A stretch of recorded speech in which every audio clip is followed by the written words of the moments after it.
एक छोटा सा गांव था, सोनपुर। वहीं रहती थी शांति देवी, पूरे गांव में मशहूर एक सख्त सास के नाम से।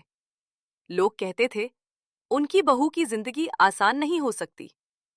शांति देवी का मानना था कि बहू अगर ज्यादा प्यार पाए तो बिगड़ जाती है। इसी सोच के साथ उन्होंने अपने बेटे रमेश की शादी करवाई, एक सीधे सादे समझदार लड़की कविता से। नई बहू, नया घर।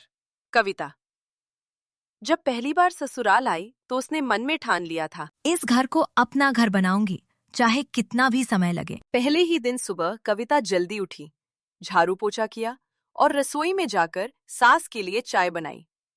लेकिन शांति देवी ने चाय का कप एक तरफ रख दिया और बोली, हमारे घर में चाय ऐसे नहीं बनती। कविता ने कुछ नहीं कहा, बस सिर झुका लिया। दिन बीतते गए, कभी रोटी मोटी है, कभी सब्जी में नमक कम, कभी बहू का उठना देर से।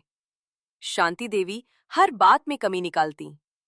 रमेश कई बार कहता, माँ, कविता पूरी कोशिश कर रही है। लेकिन शांति देवी का जवाब वही। मैं अपनी बहू को परख रही हूँ। कविता सब सहती रही, पर शिकायत कभी नहीं की। एक दिन गांव में जोर की बारिश हुई। घर के बाहर रखी अनाज की बोरियां भीगने लगीं। शांति देवी उस दिन गांव गई हुई थी। घर में सिर्फ कविता और उसके ससुर थे। कविता ने बिना समय गवाए अकेले ही सारी बोरियां उठाईं। कपड़े भीग गए, हाथ छिल गए, लेकिन अनाज बच गया। शाम को जब शांति देवी लौटी तो आंगन में सब सूखा देखकर चौंक गईं।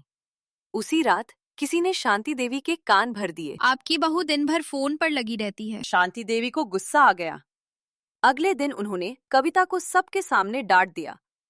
कविता की आंखों में आंसू थे, पर फिर भी उसने सिर्फ इतना कहा, माँ जी, अगर मुझसे गलती हुई हो तो माफ कर दीजिए। कुछ दिनों बाद शांति देवी अचानक बीमार पड़ गईं।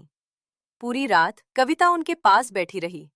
दवा, पानी, पट्टी सब कुछ खुद किया। सुबह शांति देवी की आंख खुली तो उन्होंने कविता को सोते हुए देखा, कुर्सी पर उनके सिरहाने। तभी ससुर अगर जी ये बोले, लड़की ना होती तो कल रात बहुत उस मुश्किल पल हो जाती। शांति देवी की आंखों से आंसू बह निकले।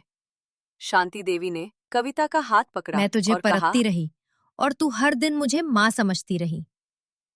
माफ कर दे मुझे बहू, आज से तू सिर्फ बहू नहीं, मेरी बेटी कविता है। मुस्कुराई और पहली बार उसने सास